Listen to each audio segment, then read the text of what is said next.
System riding to the core. Yeah. Reppin' inner city left. This is the Inner City Left broadcast. I am Amin CMK. Today is Thursday, November 14th. I am here alongside Emoja Lil Tanky Sumler. Emoja, my friend, hello. How are you and what's going on? Man, the game is shifting. The game is shifting. The great game is beginning. Yeah, let's talk. Wow, I love it. So let's talk a little bit about what is going on. As we've seen now, we got Donnie J's back in the building. Not quite yet, but he is the president elect. So of course he is getting his cabinet together now. As you know, and other people who may watch our show know that the Trump MAGA fans were very excited They about. hurt. They hurt. Well, the con man tricked me. Oh, why Yeah. you do me like this? Okay. Yes, that's exactly how they are. They've turned into liberals. It's been And- wonderful, man. We've had a week of liberals literally crying fucking on Instagram and shit. Now we got these conservatives crying. It's a great week to be non-affiliated. Let's just say it all. Non-affiliated. Yeah, so you had a lot of high hopes for some picks, people like Colonel McGregor and things like that. You also have, again, many people trying to find sort of this place of Trump is the non-war candidate. We've been trying to, people been trying to say this to us for quite some time. People pushing this like sort of high hope. It's a on false us. narrative. So essentially, what it looks like is the Trump administration is trying to pivot. And I wanted to ask you what your thoughts were on, some of these potential picks. There's nothing official yet. We're just hearing things, but Right, because all of these people still have to be, accepted by Congress. But please also understand, this man has already submitted a bill, you know what I'm saying, that allows, what do you call it? The kind of immediate emergency appointments, you know what I'm saying? Like SNAP appointments that don't have to go through congressional approval, right? Like no president has had this. Like they often try to squeeze them through when Congress isn't in session, right? But here's the thing about Donald J. Trump being the heir apparent to the American presidency. When you haven't had a president in almost a year, maybe 2 years, right? Who knows how long Joey B has been doing president by committee, because of his mental facilities. Let's just be honest about that. Donald J. Trump is the kind of person, whether you like him or don't, who is a force of personality. So already the weight of the presidency is felt again, right? Like he's already making moves that have impacts.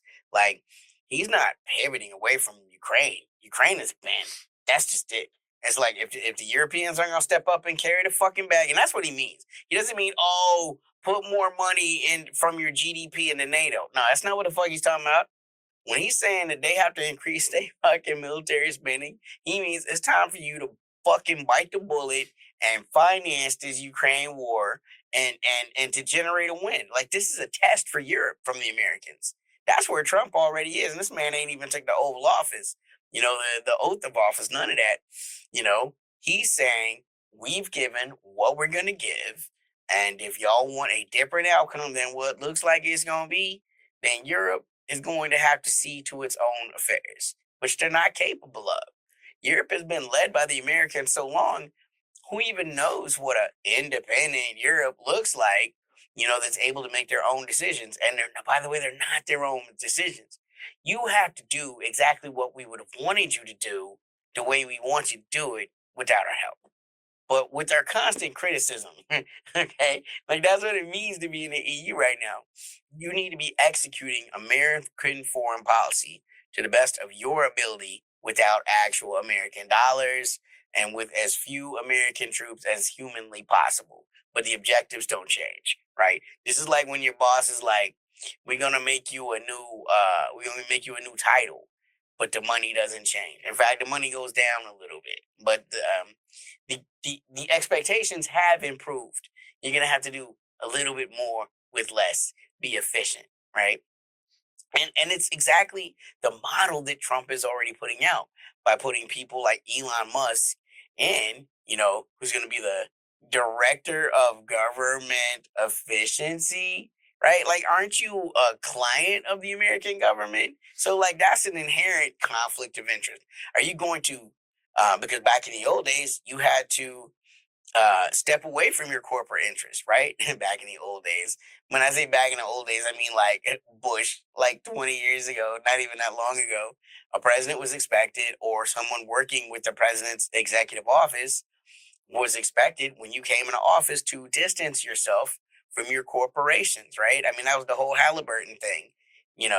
Cheney had to walk away from that position, even though, he made sure his family was still taken care of, all of that shit. And there's no illusion at all that Elon Musk is about to sell Twitter, sell SpaceX, right? But you're going to be on the cabinet, like reviewing, and the government got cases against you. So again, that's just one more conflict of interest. But what they got to do is they got to sharpen that money up. Ethics and all that, those are liberal concerns. The conservatives can't be bothered to worry about that shit. You're talking about what the foreign policy is going to look like? It's insane. We got picks like Marco Rubio, who don't even like Trump. Mike Huckabee is the ambassador to Israel. Right? These are the telltale signs. So let me ask you this. Let's talk about this real quick because this is something that I feel like is sort of stamped, and that's Matt Gaetz because he resigned, and he's going to be picked as the attorney general. Do you have some thoughts on that? I Once again, conflicts of interest, right? Like even before Trump takes office, like this type of corruption is mind blowing. These types of conflicts of interest are mind blowing. Matt Gaetz is actively suspected to be the target of an investigation into, like, he has an active lawsuit against him for like pedophilia, right? Like, this is not me trying to disparage the man.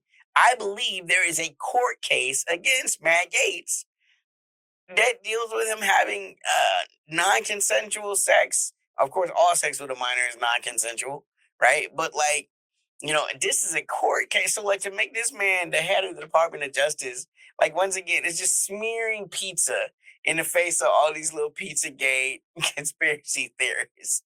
You know what I'm saying? I mean, wow. Yeah. So there's a couple of the things I wanted to discuss with you. I don't know if you've known this, Donnie J is going to meet in Mar-a-Lago with President Javier Milei, also known as Evil Bilbo. And you know that he's a big fan of Trump. So we've also heard China kind of say things like, hey, we'd love to, see what's going on with our relationship. We'd love to work it out. What do you think sort of, Argentina, China, and just the world? I know that's kind of a broad question, but the world in general is thinking of like, now that Trump is being elected, who's excited and who's wary and who's like, oh, fuck no. Globally, I don't really think anyone is excited, right? Not globally, because Trump represents a destabilizing element, right? I mean, you had Ken Starmer in Britain, who is the prime minister, actively engaged in election tampering by going all in for Kamala, and she's lost. So, like, that's the prime minister of England. That's not good. They're not gonna have a good relationship. I guess guys like Viktor Orban in Hungary, he's been a big Trump supporter this whole time.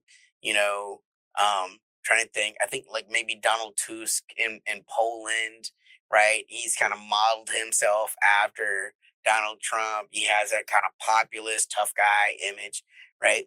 So maybe those guys, but really nobody that's in NATO is super happy that he's there because they know he's going to make them invest themselves more. Like, and all that's left for Europe is to put flesh in the game because it's not just about money, right?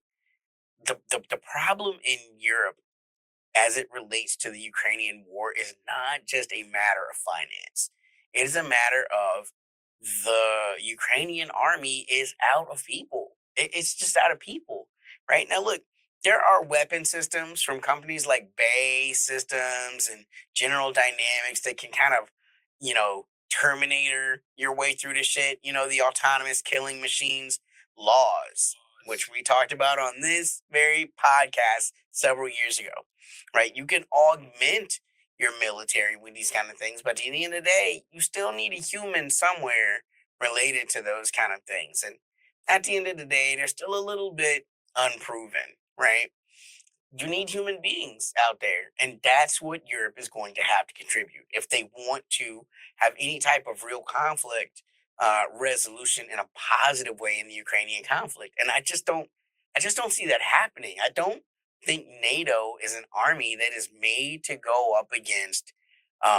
You know what it reminds me of. I'm so sorry to all of our viewers. It's a Game of Thrones reference. When Robert Baratheon was talking about the Dothraki coming to, Westeros, and he's like, Cersei's like, look at all of the armies that we have in Westeros. And he's like, you got the Northmen, you got, right? Like NATO is a bunch of fingers, right? You got the British soldiers, the Turkish soldiers, the French soldiers, the German soldiers. They're not used to working together in a theater of conflict. Like this hasn't really happened since like World War II. And even then, like NATO didn't exist in that way, right? It is really hard to command troops from 30 countries with 30 languages, with 30 types of signs on the tanks. You know what I'm saying? Like you standardize where you can, but the Russians, that's a Russian fist. It's just one, and it's been punching for years. It's strong. It's honed. It understands contemporary battle, right? In a way that the NATO soldiers don't. I mean, they study this stuff in schools, but they're not out there actually doing this stuff every day, right? Russia is, and that's what's probably going to happen, right? But why it's important is, whereas a country like Ukraine, money is not the solution, though it helps. In a country like Israel, money might be the solution, right? Because so much of Israel's military capacity, first off, comes from the United States. And so, since you're no longer tied up with giving these resources to Ukraine, you can ship them to Israel, and what you cannot make, you can give them money for, and they can make up for that loss with their own internal military industrial capacity, which is far greater than the military industrial capacity of a place like Ukraine. You know what I'm saying? And it's safer. Well, relatively safer, because we know for a fact that Russia can get to any target in Ukraine, and Ukraine is a really big place. Israel is not a really big place, but there's only one or two countries that they are actively engaged in a conflict with that can significantly touch every spot there.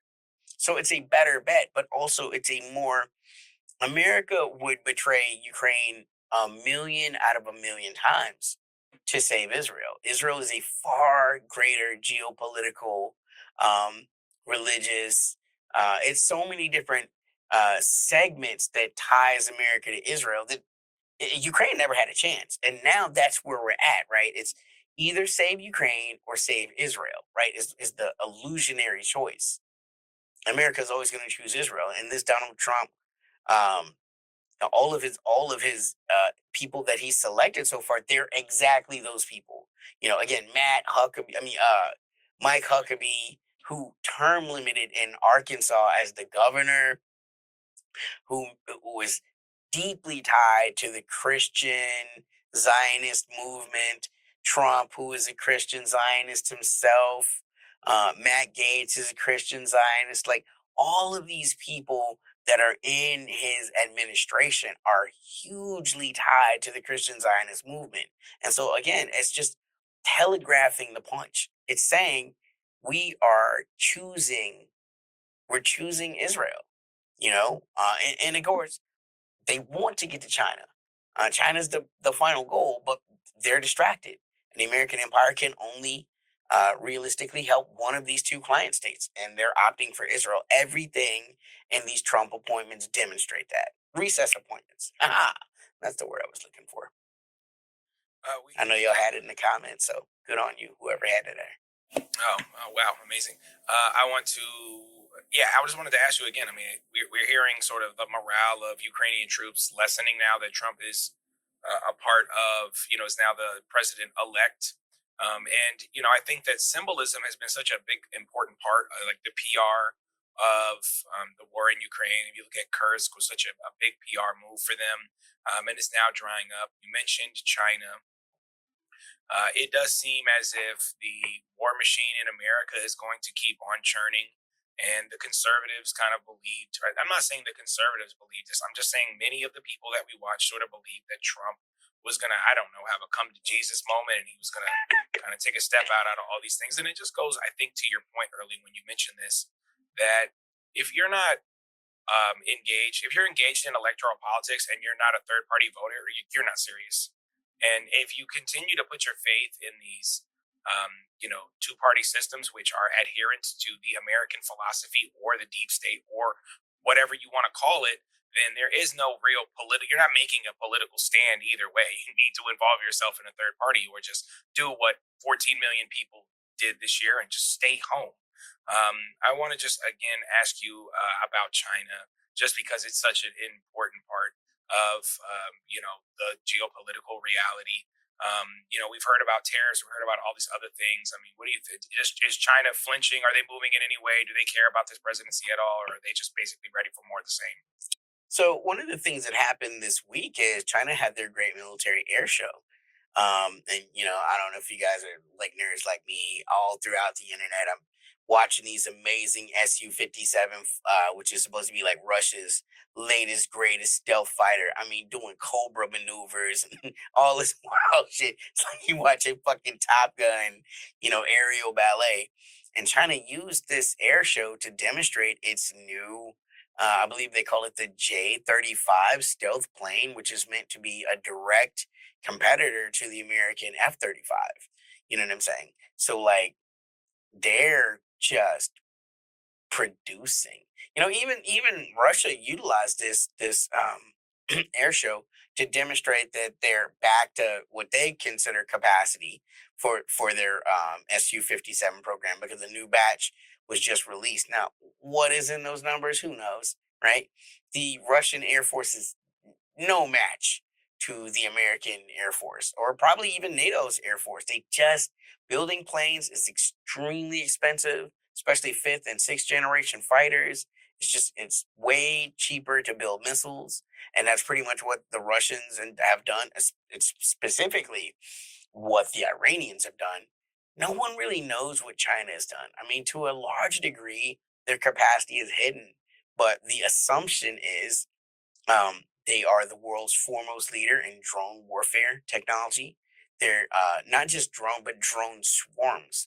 Like on any given holiday in China, if you look into the videos that they release, and you can see like flying pandas crawling through the cities. This is 10,000 drones and drone operators to the point. I mean, it's like what was that one Spider-Man, like, where he's in Europe and Mysterio, like China's really doing that shit. Like, I know it sounds like we be like ballyhooing China. Like, Americans do not understand the quantitative technological edge that China holds in a great many military fields at present, right? So that's their drone shit.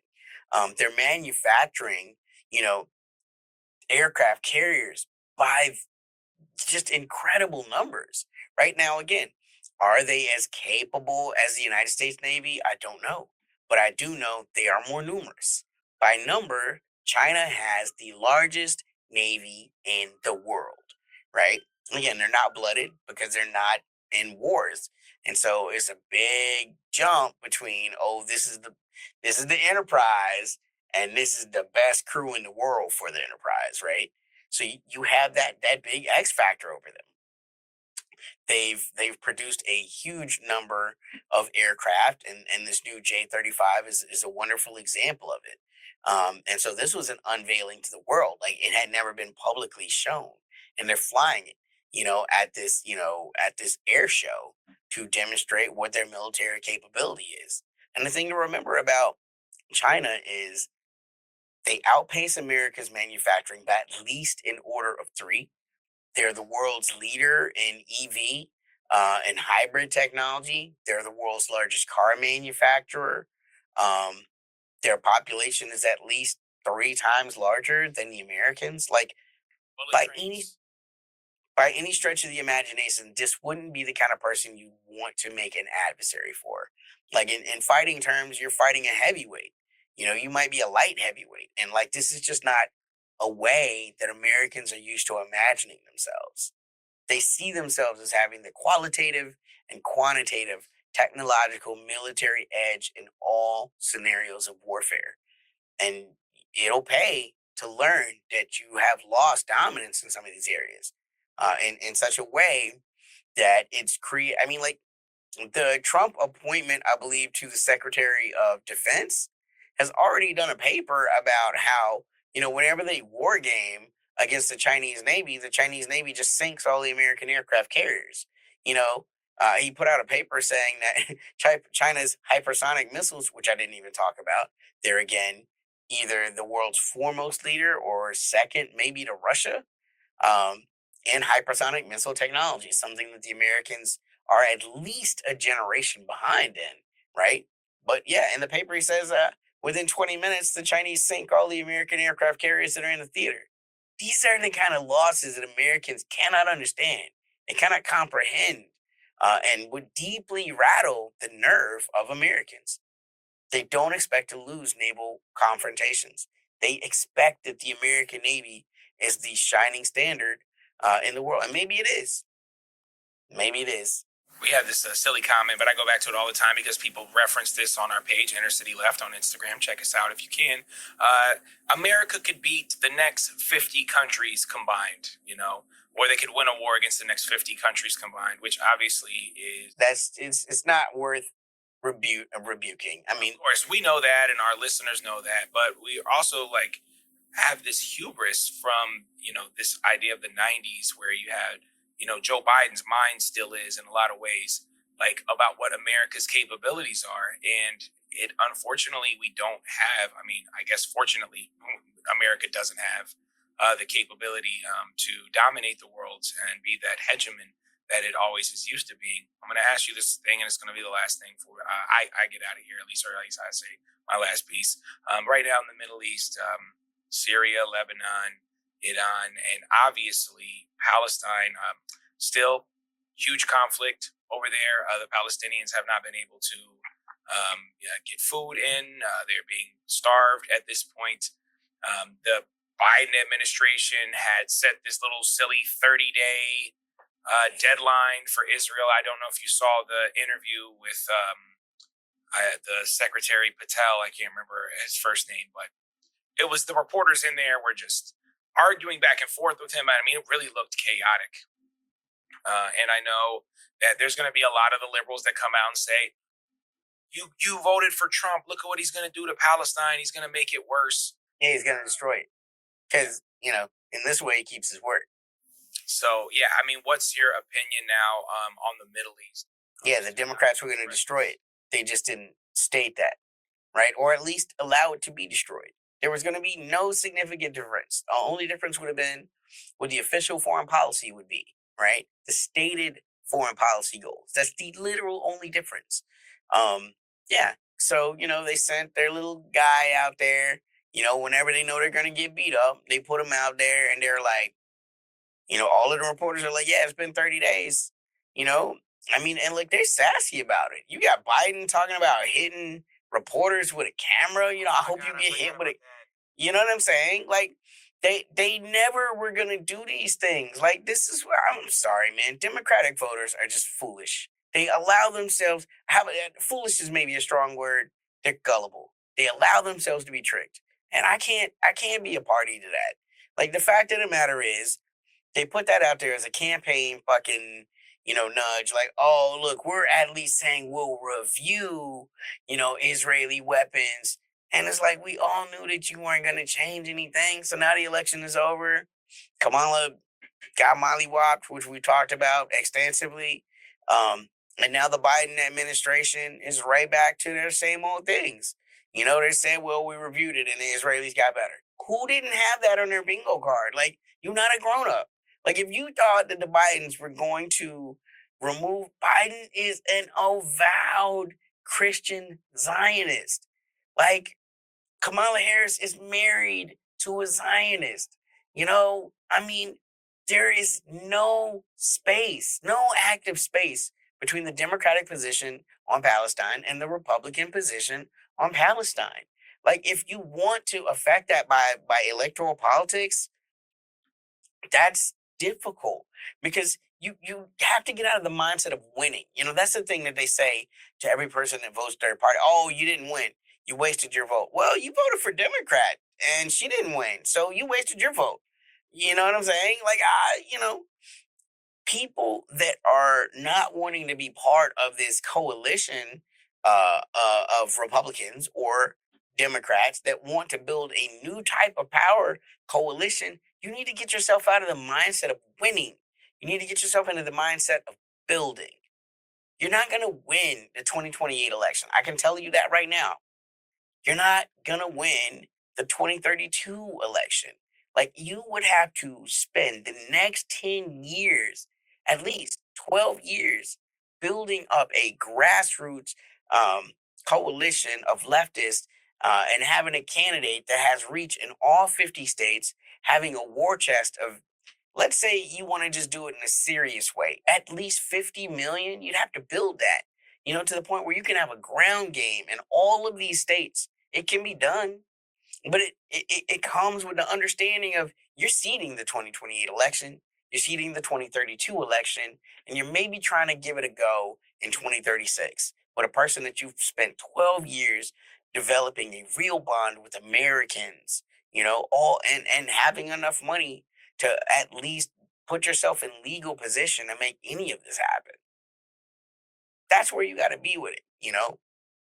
But that's not going to help the Palestinians. There was nothing we could do as far as a candidate that would win that you could do. So all you could do is build. And for those of y'all that spent your vote building, I salute you because you already understand what needs to be done. You're not out there like, oh, I'm crushed. Jill Stein didn't win, crying on Instagram like a fucking idiot, right? You out there still coalitioning, still building, still reaching out to affected communities. You're doing what you need to do. You're doing the real work. It goes so far beyond voting because that's what it takes. Well said. I want to give a shout out to our podcast listeners, wherever you find podcasts, iHeartRadio, Spotify, Apple Podcasts, so on and so forth. If you're on Apple, go ahead and give us a review, 5 stars. Like, subscribe if you're on YouTube. We have a Patreon, y'all, and you can hit us up on Patreon. You can follow us there. You can contribute if you want. We also have free subscriptions, but I want to give a shout out to our active members. Shout out to Lucy, Samantha, Dumpy, Tom LeBeau, Turn Left, this Dubsy22, Nicole, Jake Goulart 95, No Ground, RK, Paula, Alyssa, Lauren, Suzette, Dennis. We are always growing. I want to thank y'all very much. I'm going to get like a little graphic or something to start showing more love to our Patreon members because we've really been able to upgrade a lot of the things that we want to do. And we're really appreciative of y'all and even the people who just are free subscribers. Thank y'all so much for supporting our little collective. You know, we're not really big joiners. We really like to say what we want to say. And, you know, we keep a lot of our votes and things to the side. We're not really endorsers either, although we are endorsing third parties and so on and so forth. Tanky, my friend, any final thoughts before we slide on out of here? Time to build. For Emotional Tanky Sumler, I am Amin TMK. This is the Inner City Left broadcast. Peace. System riding to the core. Yeah. Reppin' Inner City Left.